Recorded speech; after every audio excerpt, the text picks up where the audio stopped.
Well, thank you very much for this almost intimidating presentation, mentioning even the episodes that I already forgot about. So thank you very much.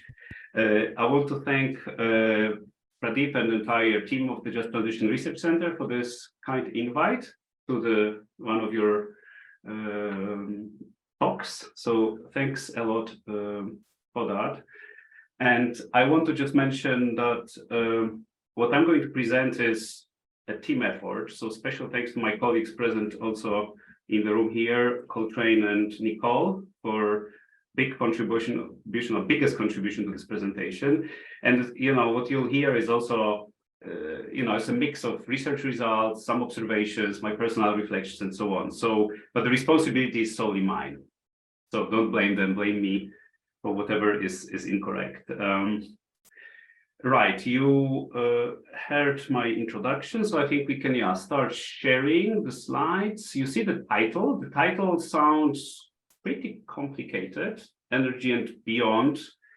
Could we do it full screen somehow? Oh yeah, excellent. Energy and Beyond, adopting multi-level just transition across sectors. Sounds complicated, but I hope we can unpick that.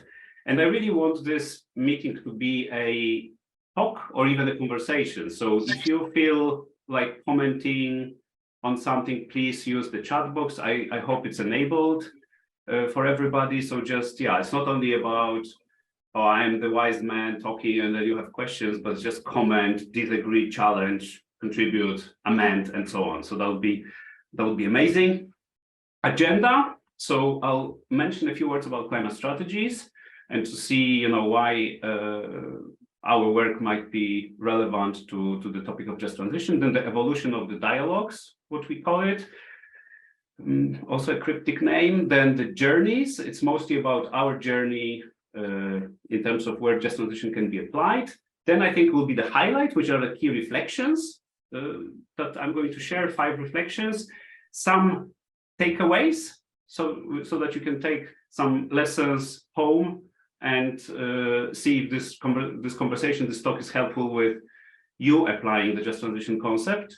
And finally, hopefully there's time for a bit of discussion, conversation, questions. Of course, everybody's allowed to ask questions. Okay, can we move to the next slide? Yes, climate strategies. So we are quite an unusual creature. We are a place that sits in the middle between the researchers. So yourself, your research, Just Transition Research Center would be an example, and the world of application. So it could be policymakers, could be any other decision makers in any sector. We try to inspire new topics, new ideas, new research agendas, new policy agendas, engage and convene with every stakeholder at the table. That's challenging, but I think it's desperately needed, and make sure the research is translated and presented and injected into policy processes in the most understandable way possible. So we are somewhere in the middle, and we try to challenge both the research community and the policymaking community. And obviously, transition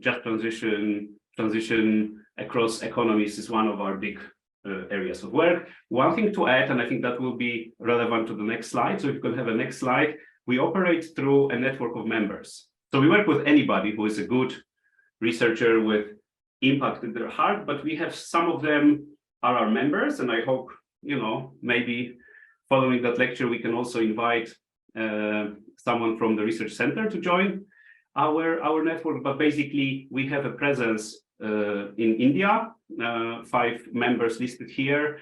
And being our member means that you care about impact, and our members are also involved in some of our initiatives, and they are like an inner circle, the community that supports each other and stuff like that.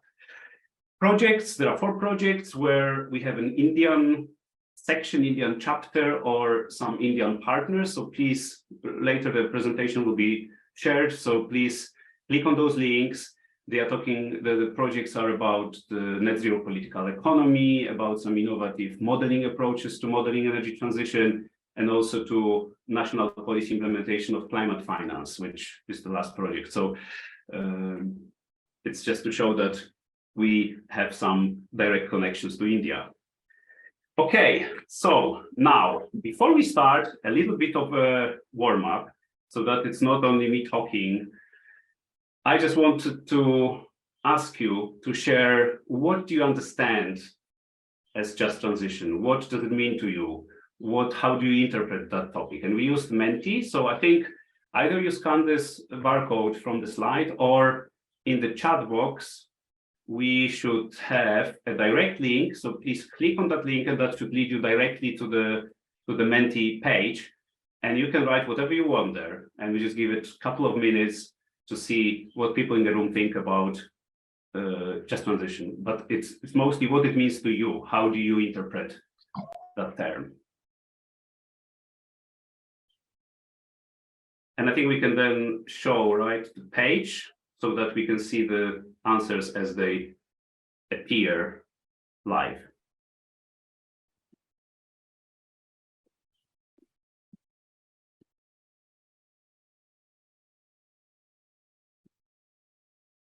Coltrane, is it possible to share that page? Are you not able to see? We still see the presentation. Slide. Apologies. Presentation, yeah. Share again. Here we go. Can you see now? Yes, excellent. Environmental transition that includes all voices, nice. Yeah, we have only 3, so you can put more, and you can actually put also a couple. I don't think we have a limit on how many responses. And it should be spontaneous, so please, it doesn't have to be sort of elaborate answer. Nobody's judging, and it's actually, there's no attribution here, so.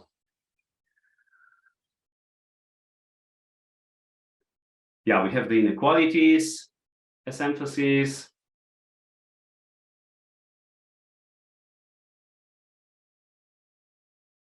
Engagement of communities.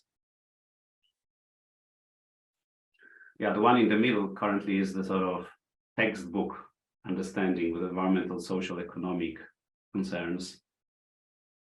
Justice.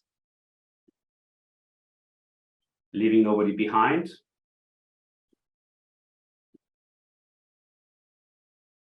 Just give it 1 more minute. So whoever hasn't participated, please do so. Fair approach. Mitigating vulnerabilities, exactly, yes. On our journey to renewables. Improving livelihoods.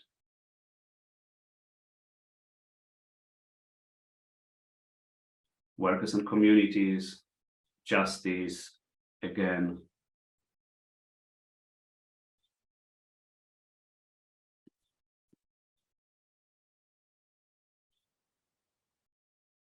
Okay, I think listening to communities. I think, yeah, that's really an interesting one.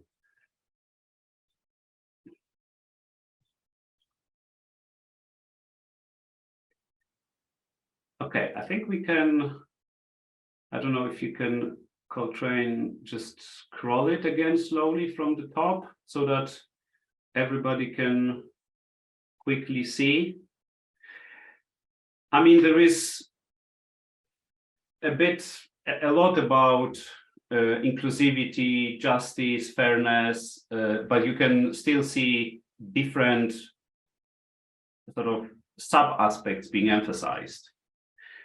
And I mean, that is a point. So thank you very much for sharing this. And this is basically, if we can now go to the next slide, this basically, I just wanted to show you why I'm not going to, I didn't start with a definition, because first of all, there are many definitions. Of course, if somebody says just transition is about, I don't know, burning more fossil fuel and not talking to the local community, okay, that's a not acceptable definition. But within the broad remit of transition to a cleaner world and considering all the aspects you guys mentioned, I think there could be various interpretations and various emphases put on what it means to you, what it means to a particular case. So rather than saying, here's the definition, because you can obviously find various definitions in the literature, I'm going to share some reflections and some information, hoping to show how we at Climate Strategies and I myself elaborate that definition. But more important, I would like to inspire you to use that and have your own just transition in whatever you do now or in the years to come. So this slide basically illustrates our journey at Climate Strategies, which, I think we have to admit it, we were established in Europe, initially very Euro-centric, also very energy-centric in the beginning, because that's the biggest emitter and so on and so on. So that was the beginning of our just transition journey. We can move, and coal sector is here illustrated with a little. And then obviously we realized, and I think the world realized, and now, as you know, and your center is one of the components of that, just transition is being researched in almost every country in one way or the other. But basically, our journey at Climate Strategies mirrored that, or actually inspired, I would like to think in some cases. Our journey is about saying that just transition is a concept that can be utilized everywhere, for every sector, for every economy, for every context. And only doing that holistic approach can bring us to where we need to be in terms of the sort of climate compliant or climate emergency compliant world. And you see sectors here, so that is about our own work. So we are working not only on coal, but also on oil and gas, but also on waste, forestry, agriculture, transport, entertainment, the tourism industry, and fashion. So lots of sectors, and I think there are many more. So this list is just to illustrate that we ourselves are changing, the same way as the sector is changing. And I think the important, if we are still going back to the previous one, just wanted to emphasize three elements that I think we are finding important across our projects. One is the partnerships. And I think you can't figure out this transition yourself. You have to partner with all kinds of institutions, global, local, and so on. So partnerships is key. Being brave and experimenting. So you saw one of the features of our mission, which is to inspire. But you have to be brave, you have to experiment, you have to invite the bad guys to the room sometimes, because if you exclude them, then for sure you won't have the just transition. And then the co-creation, the word that I'm sure many of you are familiar, but it's really not only invite those stakeholders, but ask them and try to incorporate what they think. Of course, you want to convince them, if you have good arguments, to a sort of green journey, but you have to do it together with them, not just, okay, I invited you, but actually I'm doing my own thing without consulting. If we can move to the next slide. So this is now, I think, probably that's the key part of the presentation, which is sharing a few reflections based on our work, based on our experience, based on my experience, some takeaways, some reflections on what it means to successfully just transition, or to have a successful, or to have a just transition process that has potential to succeed. That's probably how I should formulate it. So number one of those reflections is a plan for economy-wide transition, right? Don't just focus on energy. And that's why I wanted to show you our journey, because many institutions started with that energy transition. So here we just illustrated, again, it's based on our own work, so that it's sort of not just some stories from internet. Those are our stories from our own work.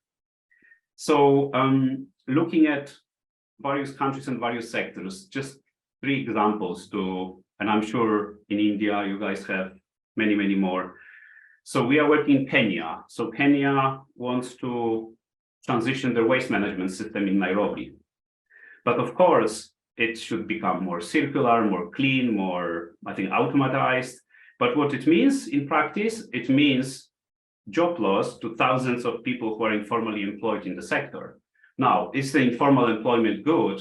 Probably not, but we don't want those people to have no employment, right? But at the same time, we want much more organized, better managed, sort of, I hate to say, but like Western style system. So this is a challenge, how to do it in the way that transition the sector, but also provides enough transition or provides alternative or provides, I don't know, new conditions for employment for those workers. Laos wants to increase their forest cover from 40 to 70%. Now, 70% of the population depends on forests and agriculture. So what it means for those people when we say, okay, now we protect the forest, you cannot, you know, do some sort of forest management activities there, right? So again, a key and difficult question, and that's sort of like goes deeply into sort of people's lifestyles and what people have done for generations, probably. In Malawi, which looking at the agriculture sector, there is a mechanization of the sector that should happen, right, to adapt to changing weather patterns and so on. But what it means probably closing some of the smallholder farms. And actually, when you then dig deeper, some of the farms, or many of those farms, are owned, or people working there are women. So again, by doing that transformation of the sector, you risk deepening the gender inequalities. So those are just three examples, and our work on South to South just transition that you can also find on our website has many cases in 9 countries that we are investigating, and we are offering some. Sorry, somebody is. Yeah, thank you. And yeah, this is just to illustrate that in each country, really, you have to look at every sector that needs to transition, right? And of course, Colombia, here we are looking at energy sectors. Doesn't mean that we should neglect the energy sector, but we feel that the non-energy sectors are usually under-researched, especially in the just transition context. Right, let's move to reflection number 2. So this is the challenging dialogues. And let me illustrate that reflection. And that reflection is ultimately about bringing everybody to the table and having those conversations, not only one-off, but have a serious conversation, build a community. We call it community of practice, or you can use any term. Bring people together and start to try to hash something out with them. So we have a project that is working on oil and gas transition in the North Sea. You could think, who, if not North Sea countries, should figure out the solution, but they haven't, right? And one of the countries we cover is Norway. And our project, which is about research and stakeholder engagement, we were told that our project led to establishment of a little group to actively discuss Norwegian oil and gas phase out for the first time, which is unbelievable. In Denmark, who is the lead of the Beyond Oil and Gas Alliance, you would think that there's no more ambitious country on earth. We argue in our research that they can be even more ambitious in terms of their phase-out date. So, and this is all done through solid research and solid dialogues with everybody who is a stakeholder involved in any of the sectors that we are discussing. The other example here would be our coal transition project, which we had run was probably like 7 years ago, where we had India was also included, and we had people like CEOs of the coal companies. We had directors of coal institutes, including from India as well. And basically, they went to a very neutral setting, a closed meeting, lots of facts, lots of peaceful conversations. And some of them in this room were at meeting. Oh my gosh, this is an eye-opener. And of course, they didn't say, oh, we change our policy tomorrow. But because they were there, because we gave them that space, we gave them the opportunity to open up, right? And not to be the formal official who always has to read from the script. I think we are initiating that change. And finally, you saw one of my affiliations, which is the EU Initiative for Coal Regions in Transition. We are part of the Secretariat there. And part of what the initiative has done in the EU was to bring stakeholders from all European regions that are coal, oil shale, peat, or carbon-intensive regions together to basically explore how to transition better. And the conversations initially were also tough. People were even presenting slides saying that the coal production will increase. But gradually, they all sort of aligned, saying, okay, we know we have to transition, and now the question is how. Right, let's move to conclusion number 3. This is a bit linked to number 2 because it's also about engagement, but this is more focused on this player-based. And I'm sure this is a term that all of you are familiar with, but just to say that everything is local and that local context must be considered. There is no blueprint that you can use for various regions. A good example here of application of that is the EU territorial just transition plans. As you know, there is this instrument, a special dedicated funding that the European Union has available for the regions that are fossil fuel dependent and carbon intensive. But the requirement for that, the money is not just disbursed, okay, you are a coal region bound, here's the money, but all the regions have to develop the territorial just transition plans. They talk about what is the objective of transition, what are the development needs, what are the challenges. And no matter what party you're coming from, because that money was there, you had to really sit, reflect, invite your people, because somebody needs to spend that money. That money needs to be spent, and every type of stakeholder, businesses, communities, NGOs, local governments have to be involved. And I think this is one of a very interesting model to look at how to sort of link money to having a plan in place, how this money can be spent and what are the priorities. Okay, let's move to reflection number 4. So after all of what I have said in terms of engage, be local, communities, and so on, I just want to say, but don't erase the central level, don't erase the federal level, don't erase the big picture, because we still have the big global institutions that have existing programs that can support you. And I mean, the best example here is, for instance, the Just Energy Transition Partnerships that are like mega initiatives with mega donors. And I'm not saying they are perfect, they're probably far from perfect, but they give you a certain framework and they give you lots of opportunities for funding and, I don't know, guarantees for other sources of funding and so on. And themselves, the multilateral development banks have also lots of programs. So I would argue here that if you know what your priorities are, if you engage your stakeholders, if you have done your homework across sectors, then you go to those big global programs, and all this together, I think that's the way how just transition can be practically done. And of course, each of those approaches nothing will ever be perfect, right? You'll never end up engaging every single stakeholder. You will never, I don't know, meet all the criteria. But if you think at the same time about all those 4, then I think you stand a chance to be successful. Right, I'm looking at my little notes here. Let's move to number 5. Number 5 is not really a specific or separate reflection. Number 5 is really just a reminder about the 4 puzzles to the just transition piece.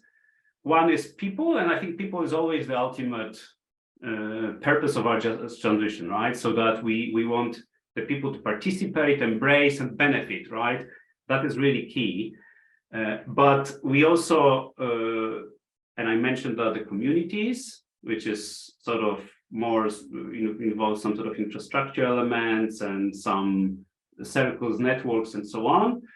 Sectors, again, different sectors in each country. Obviously, the sectors need to be prioritized, right? Each country has the economies of individual countries depend on various sectors to a different degree, so that has to be prioritized. And policy, right? The policy is always the ultimate goal, to influence that policy, to make sure the policy reflects what needs to happen, and sometimes can drive or should drive what needs to happen. Okay, so this is something that I really want to, for all of us. And again, yeah, this is not about me being just selling some wisdoms. This is a reflection that I want to put out there for discussion and see what you think about it. But the first point is that how we can find the applicability of just transition is really key, because we all can see that in many places, it's a bit like sustainable development.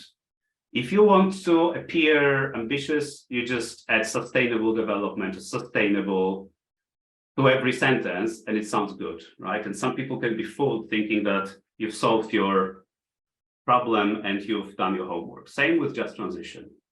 It's enough to say just to every sentence, and even if you've done nothing really, but you just wrote it in your strategy, it may appear as you've figured it out. But it's not the case, and I think sometimes this is simply used, what I call it, like greenwashing, just transition washing.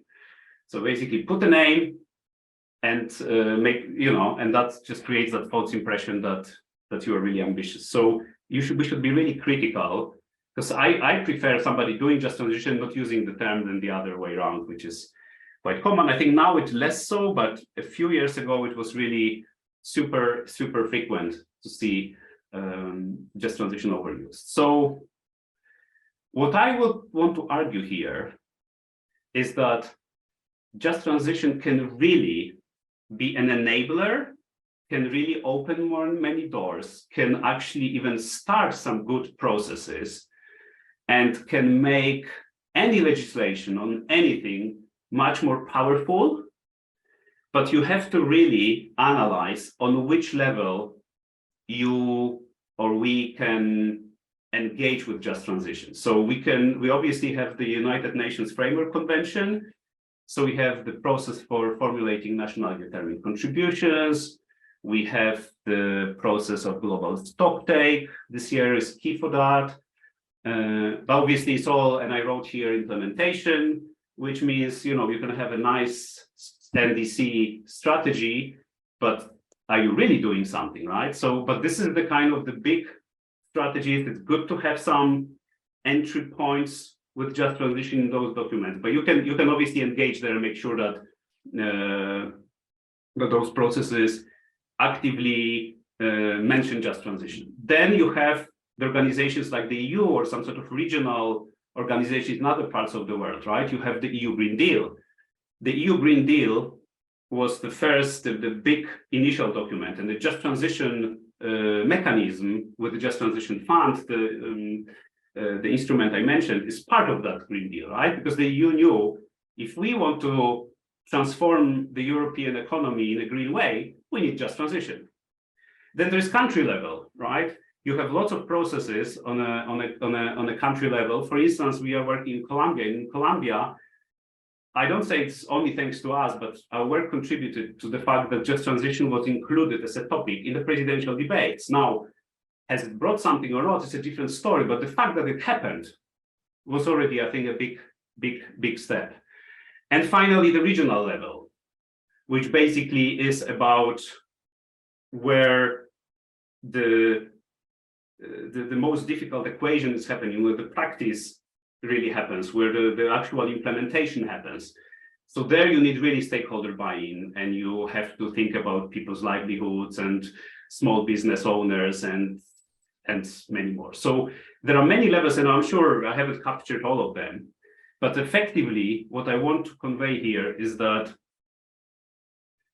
we all need to find that magical gap, that context, that in the right time where using that concept is the most effective, the most change-making, the most transformational. And I think with that, that's my message.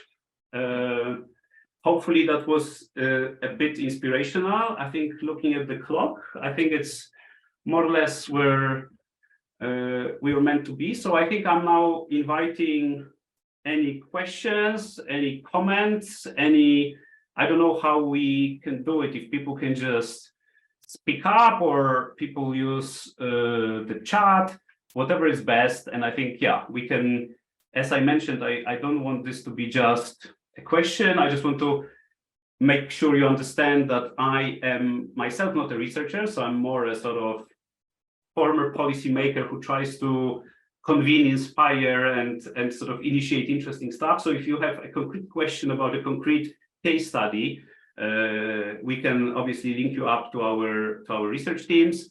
But yeah, anything you want to say, share, ask, disagree, I think we can have now 20+ minutes of interesting dialogue. Thank you very, very much.